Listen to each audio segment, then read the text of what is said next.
আকাশ জুড়ে বারুদের উত্তাল গর্জন, দিকে দিকে লেলিহান শিখার প্রলয় নাচুন। মাটির বুক চিরে উঠে এসেছে কেবলই ধ্বংস আর হাহাকার। শান্ত শহরগুলো মুহূর্তেই পাল্টে গেছে এক বীভৎস শ্মশানে। বাতাসের প্রতিটি কম্পন যেন বয়ে এনেছে মহাপ্রলয়ের সংকেত। কোনো আলাপ নয়, কোনো সমঝোতা নয়, পুরো দিগন্ত ছেয়ে গেছে কেবলই জিঘাংসা আর রণহুঙ্কারে। এক পৈশাচিক উন্মাদনায় কেঁপেছে ধরিত্রী, যেখানে প্রতিটি মুহূর্ত বার্তা দিয়েছে চূড়ান্ত ধ্বংসের।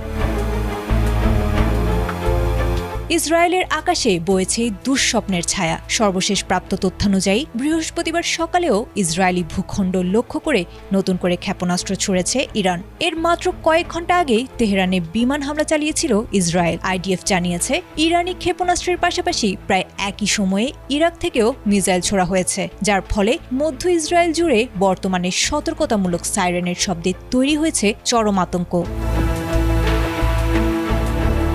এই সংঘাতের সূত্রপাত ঘটেছিল শনিবার থেকে, যখন যুক্তরাষ্ট্র ও ইসরায়েল যৌথভাবে ইরানে বড় ধরনের সামরিক অভিযান শুরু করেছিল। মার্কিন প্রেসিডেন্ট ডোনাল্ড ট্রাম্প জানিয়েছিলেন ইরানে বড় ধরনের যুদ্ধের অভিযান শুরু হয়েছে। এর জবাবে মঙ্গলবার ইরান একযোগে কয়েকশো ব্যালিস্টিক ক্ষেপণাস্ত্র ছুড়ে কাঁপিয়ে দিয়েছিল তেল আবিব ও দক্ষিণ ইসরায়েল।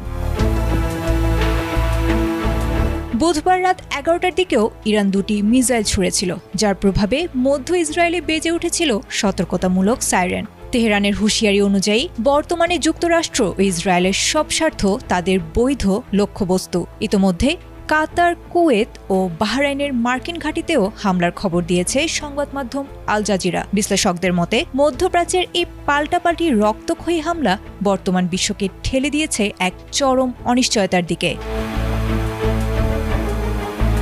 আয়েশা আক্তার, এটিএন বাংলা।